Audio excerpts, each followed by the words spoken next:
En visite en Côte d'Ivoire, le président du Parlement français, Claude Bartolone, est arrivé à Abidjan hier jeudi. Il répond à l'invitation de son homologue ivoirien, Guillaume Kigbafori Soro. La Fondation Didier Drogba vole au secours des élèves en difficulté. 1000 kits scolaires viennent d'être offerts à plusieurs centres de protection de l'enfance. Et puis, Ebola qui continue sa progression. Le Mali et la ville de New York enregistrent leur tout premier cas avéré d'Ebola. Merci de choisir RTI2 pour vous informer. Bonjour à tous. Le président du Parlement français, Claude Bartolone, est arrivé ce jeudi à Abidjan. Il effectue une visite officielle de 3 jours sur invitation de son homologue ivoirien, Guillaume Kigbafori Soro. C'est la première étape d'une tournée africaine qui conduira par la suite Claude Bartolone au Tchad puis au Cameroun. Une visite qui compte dans le renforcement des liens entre la Côte d'Ivoire et la France. Et je vous invite maintenant à suivre un extrait de la déclaration du président du Parlement français à son arrivée à Abidjan. C'est un grand moment parce que nous savons que nous ne mettons pas les pieds dans n'importe quel pays. Nous mettons les pieds dans un pays avec qui nous avons des liens d'amitié historique. Je n'oublie pas ce qu'a pu représenter le sacrifice de bon nombre de nos enfants pour nous permettre de vivre aujourd'hui en liberté au nom de ce passé glorieux. Je suis heureux de pouvoir retrouver mon collègue président de l'Assemblée qui a été parmi les premiers visiteurs que j'ai eu l'occasion de recevoir peu après mon élection. Je suis heureux de rencontrer les parlementaires avec qui nous avons des liens d'amitié très actifs. Et je suis heureux de me retrouver ici, notamment parce que je suis élu d'un département en France, la Seine-Saint-Denis, où nous avons beaucoup d'enfants en commun. Et c'est au nom de tout cela que je suis sûr que les heures qui vont nous permettre de rencontrer à la fois les autorités politiques seront un moment qui permettra, à la suite de la visite rendue par le président de la République, François Hollande, de renforcer encore nos liens d'amitié. Plusieurs semaines après la reprise des classes, les établissements scolaires en difficulté continuent de recevoir de l'aide.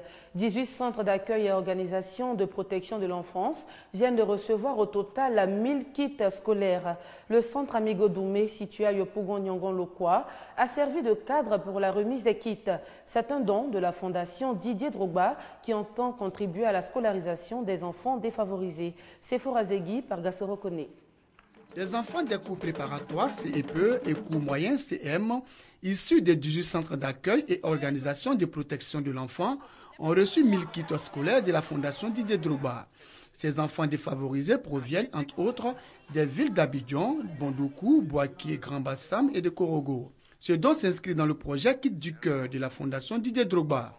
Il vise à promouvoir l'accès à l'éducation pour tous les enfants. Vous ne pouvez pas savoir le sentiment qu'on a quand on voit des enfants comme ça heureux, quand on sait qu'on a participé à quelque chose, quand on sait qu'on a fait quelque chose de bien à ce que représente l'avenir de la Côte d'Ivoire, d'un pays, d'une nation qui sont les enfants. L'année prochaine, objectif peut-être 10 000, 15 000, 20 000, donner toujours davantage. Donc c'est toujours faire plus tant qu'on peut. Ces kits scolaires ont une particularité. La couverture des cahiers porte une image de Didier Drogba accompagnée d'un message du footballeur pour inciter les enfants au travail. Un message bien perçu par la porte-parole des bénéficiaires. Je voudrais dire merci à Didier Drogba pour cette don. Il a donné espoir à beaucoup de nos camarades. Je voudrais lui dire merci pour tout ce qu'il a fait pour nous. Créée en 2007, la Fondation Didier Drogba ne compte pas s'arrêter là. 4000 kits seront distribués aux enfants défavorisés de la Direction régionale de l'éducation nationale de Grand Laou ce vendredi 24 octobre. Les enfants des ex-combattants et ceux des transporteurs des communes de Koumassi, de Marcory et de Treichville ont eux aussi reçu leur part d'équipements scolaires. Le don est de l'Organisation internationale pour la promotion de la culture et l'entrepreneuriat, Mamadou Kouassi. Des kits scolaires remis aux enfants des ex-combattants et transporteurs des communes de Koumassi, de Marcory et de Treichville. Au nombre de 300, ces enfants de familles démunies pourront aisément étudier au cours de cette année scolaire. L'initiative est de l'Organisation internationale pour la promotion de la culture et de l'entrepreneuriat, OIPCE. Cette structure de la société civile veut ainsi contribuer à la scolarisation des enfants afin que ceux-ci participent dans le futur au développement socio-économique de la Côte d'Ivoire. La Côte d'Ivoire a besoin vraiment des ex-combattants. La Côte d'Ivoire a besoin vraiment des transporteurs pour l'avènement d'une Côte d'Ivoire durable, pour la paix et pour la cohésion sociale, nous avons estimé en tant qu'organisation non gouvernementale d'apporter notre modeste contribution à l'avènement vraiment d'une Côte d'Ivoire nouvelle. Et l'appel que je peux lancer, c'est de dire aux jeunes de prendre vraiment leurs responsabilités. Il faudrait que nous puissions rompre avec certaines pratiques, rompre avec vraiment la facilité. L'initiative de l'OICPE est soutenue par l'artiste musicien John Yalé. Il entend ainsi contribuer au bien-être des enfants de Côte d'Ivoire. Et vous savez, là où on parle des enfants, on parle de l'évolution de la société. Donc nous sommes venus pour apporter aussi notre pierre à l'édifice pour que tous ces enfants et que la Côte d'Ivoire soit meilleure demain. C'est vraiment une bonne cause qui est des structures comme ça qui s'intéressent surtout à la culture et puis à la jeunesse. Les bénéficiaires n'ont pas caché leur joie. Les élèves et leurs parents ont exprimé leur gratitude à l'Organisation internationale pour la promotion de la culture et de l'entrepreneuriat. Ils promettent réaliser de bons résultats en fin d'année scolaire. Il faut rappeler que plusieurs actions sociales sont à mettre à l'actif de cette structure qui lutte pour le bien-être de la population. Octobre 1946, octobre 2014, 58 ans maintenant, qu'ils ont été envoyés étudier dans l'Hexagone par feu Félix Houphouët-Boigny. Un événement célébré chaque année par les compagnons de l'aventure 46. Autour d'un dîner, ils se sont retrouvés le 22 octobre dernier, histoire d'évoquer une nouvelle fois les souvenirs de l'aventure. Arnold Agnedo, Serge Coléa. Ils étaient 147 à l'époque. Ces élèves étaient originaires de la Côte d'Ivoire et du Burkina Faso dans sa configuration ancienne Haute-Volta. Le président Félix Houphouët-Boigny avait envoyé ses élèves brillants étudier en France métropolitaine, une initiative qui visait à faire d'eux les fers de lance du développement de la Côte d'Ivoire. Chacun d'entre nous avait été coopté par un conseil de professeurs ou d'enseignants pour désigner les plus méritants pour se rendre en France. Beaucoup de ceux qui sont partis sont devenus des hommes politiques.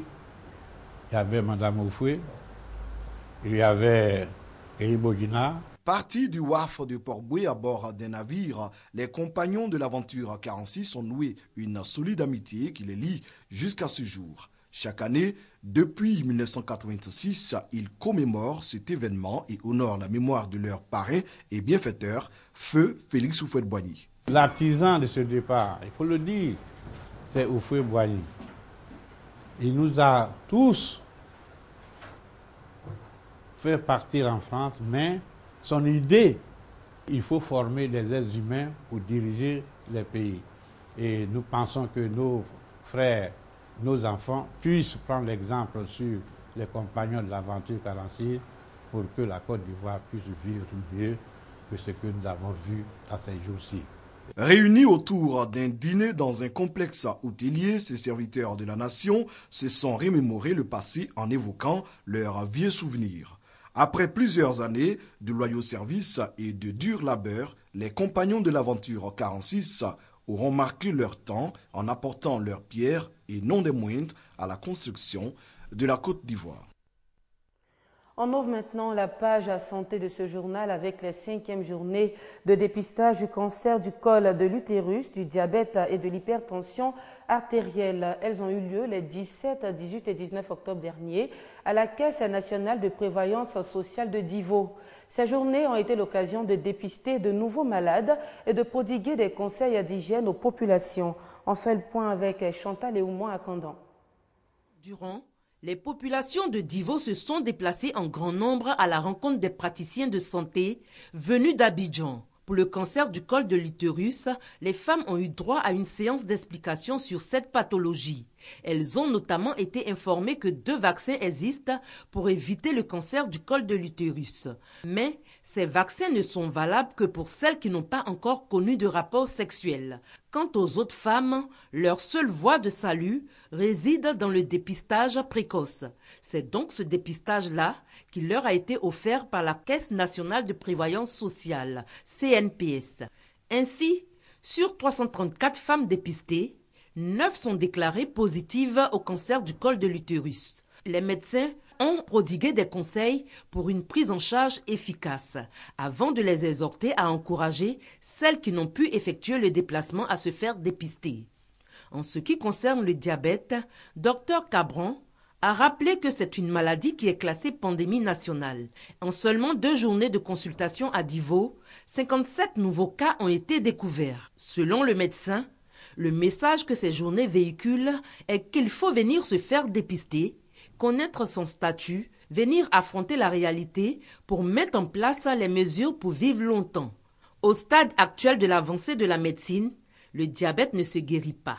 Les médicaments permettent seulement de maintenir le taux de sucre à un niveau qui permet de retarder au maximum l'apparition des complications inhérentes à la maladie diabétique. À l'international, Cuba se place à l'avant-scène de la lutte contre Ebola. Un nouveau contingent de 83 médecins et infirmiers cubains est parti mardi soir vers la Guinée et le Libéria, portant à 256 le nombre de personnels déployés en Afrique de l'Ouest par l'île communiste pour lutter contre la fièvre hémorragique. L'avion de la compagnie nationale cubaine Air Cubana a atterri mercredi matin sur l'aéroport de Monrovia, au Libéria. Vêtus d'uniformes blancs, une cinquantaine de médecins et d'infirmiers cubains sont venus participer à la lutte contre l'épidémie de fièvre Ebola.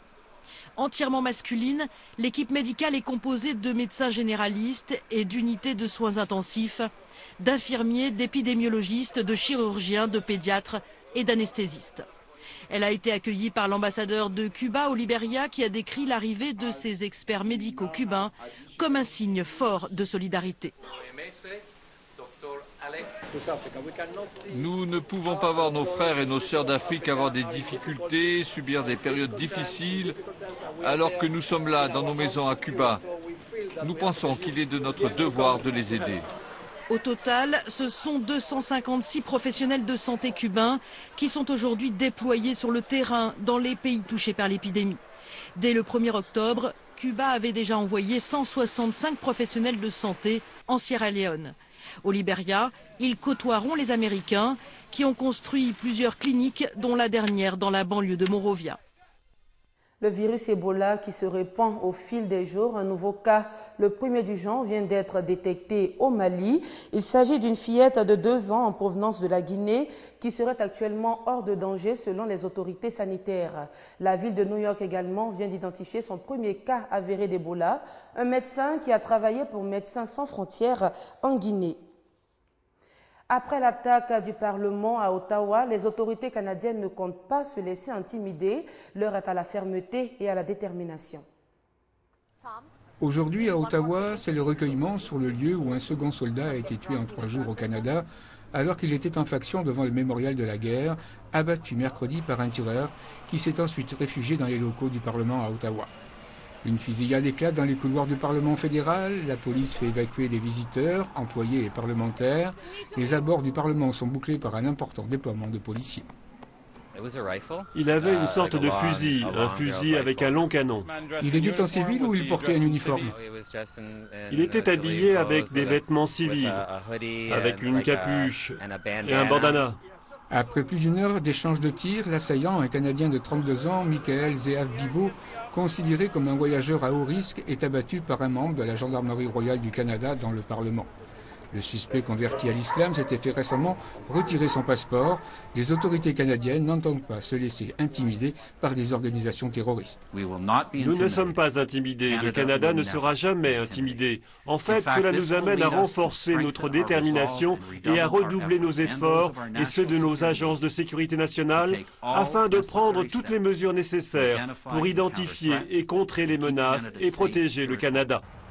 2 attaques en 3 jours visant des militaires canadiens. Lundi, un individu renverse 3 militaires à Saint-Jean-sur-Richelieu, près de Montréal, avec sa voiture. L'un d'entre eux succombera à ses blessures.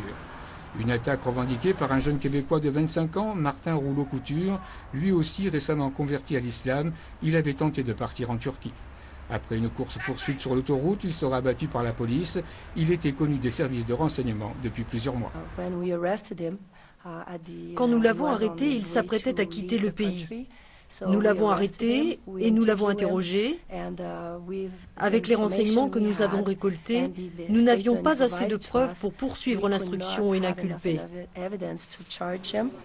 Le lien entre les deux attaques n'est pas établi, mais il ne fait aucun doute que le Canada est une cible désignée au sein de la coalition contre le groupe islamique en Irak et en Syrie.